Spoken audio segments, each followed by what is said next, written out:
So, once again, E3 has come and gone, showing us the best of gaming for the upcoming years. Both the good also comes with the bad, unfortunately. So, here is my list on what I find was the best and worst of E3 2013. And remember, this is just my thoughts. Everybody has their own. So, if you see something you like or don't like in the wrong lists, don't cry, because this is just my opinion. Unless you're one of those people, then, whatever. So let's jump into the list.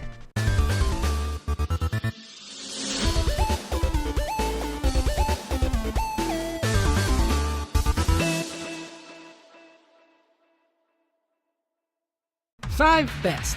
With all the bad news about the Xbox One, only 2 games have made it onto this list. One for the best and one for the worst. The one we're going to talk about for the best is Dead Rising 3. Being a zombie game nut and a big fan of Dead Rising games, I was happy when they announced Dead Rising 3, with a real open world and item crafting on the go, which means no more workbenches and all that. Destructible environments, which I must say is pretty freaking cool and something that really should be added in more zombie games.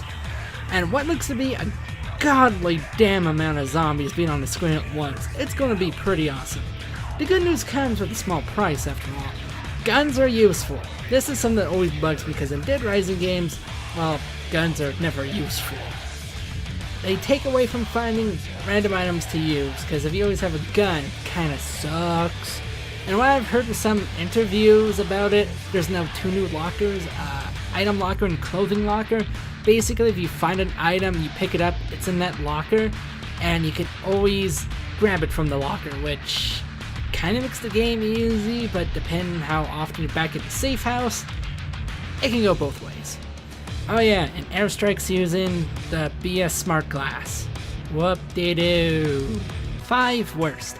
Killer Instinct 3. Holy crap, it's been over 10 years since the last time we got a Killer Instinct game. And what I've got to say is that Killer Instinct is probably one of the funnest fighting games I ever played out there. Only to have the third one get bent over and called a bitch.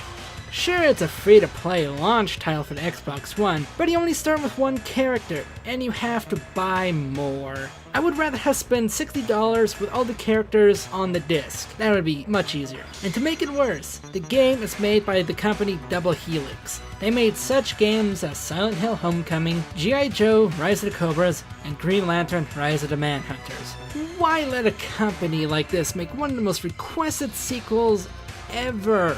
It makes me sad and blackens my heart. 4 best. With too many open world games to list these days, we get a brand new one from Ubisoft Montreal, Watch Dogs. Now, I like my open world games, and when I get to see all the awesomeness and all the videos for Watch Dogs that's coming out, it makes me forget the travesty of Killer Instinct 3. The game looks great. The power to hack into stuff, causing chaos, and even freaking co-op. And not to mention taking your enemies down in style. It's just so much to handle. Gonna be one of the games I'm most looking forward to this year. Other than another one. I'll get to that one sooner or later. 4 worst. Okay, this one isn't as bad as it sounds, but still kinda sucks. Sony has announced that you'll now need a PlayStation Plus membership or to play online games on the PlayStation 4. Sure, it's not that big of a deal, but one of the best reasons to buy a PlayStation 3 was because it was free online. But thank God, PlayStation Plus, you still get a goddamn amount of free stuff. Like free games, discounts, and much more new stuff they added, like cloud services. Like I said, just a minor complaint. 3 best. Holy crap, did Square Enix ever pull out a lot of awesome stuff this year. First of all, Final Fantasy Versus 13. It's now next main title, Final Fantasy 15. And after so long, we finally get to know Kingdom Hearts 3 is on its way. Sure, it's sad about Kingdom Hearts 3 going to be the last game of the first saga. That's right, all the games so far is just one saga. Blows my mind. Also, just a little fan gushing here. The remade version of Final Fantasy XIV, A Realm Reborn, is looking pretty awesome from each new update we get from the game. It's even coming out for the PlayStation 4. I didn't see that coming.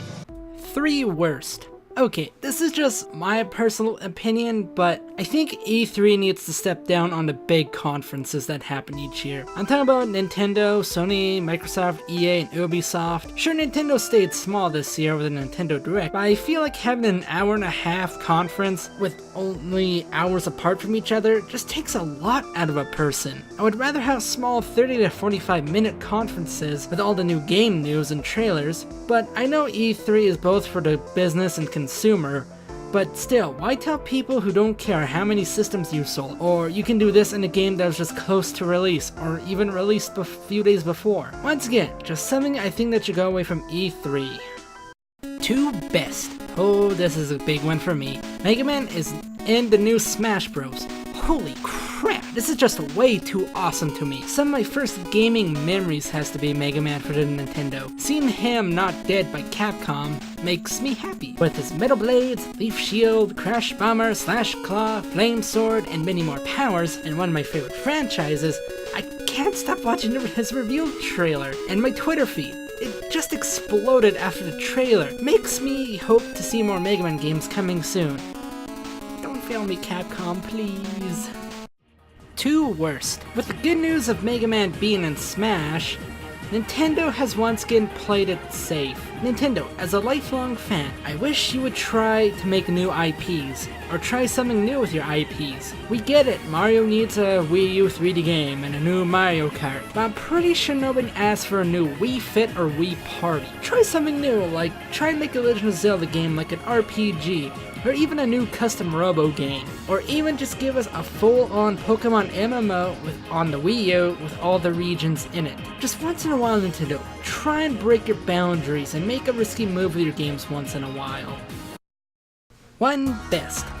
Microsoft, go home. You're drunk because Sony basically killed you, burned your body, kicked it into a river, and then had sex with your wife because the PlayStation 4 has won me over. With the price tag of $399, $100 cheaper than the Xbox One, the power to play your used games without paying a BS used games tax, no spying camera, and no goddamn 24 internet check, it just makes the PlayStation 4 so much more awesome. Sure, I'm not a fan of the share button or the touchpad on your controller, but hey, I'll give it a shot. Not to mention, all the indie games you're putting on the PlayStation 4, I can't find a reason not to get a PlayStation 4, other than not having the money for it.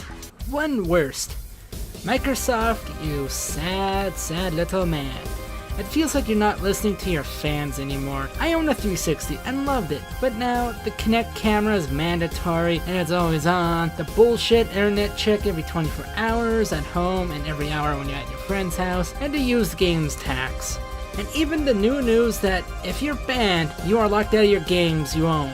And you have once again teamed up with fucking Mountain Dew and Doritos because of, quote, gamer culture, unquote. I'm sorry, Microsoft, you lost a fan of your gaming system. And many, many more people have also left. Sure, you have your hardcore fan base that's gonna buy the new Xbox One for Call of Duty. And top the icing on the shit cake, it's $500. I'm sorry, Microsoft, you lost this year's E3.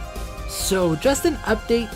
It's been a few days since I wrote this script. It looks like that Microsoft has smartened up and got rid of its internet DRM check and its used game tax too. And if you're banned from Xbox Live, you can still play your games for only single player. But it still left such a bad first impression, still doesn't make me want to buy it. So that's it. I hope you enjoyed the video. If you have any comments on what you loved or hate about E3, post it in the comments. Also, if you really love this video, give it a like. And if you want to see more of my upcoming videos, subscribe to the channel. This has been Zero Chaos Fire. Have a good day and catch you on the flip side.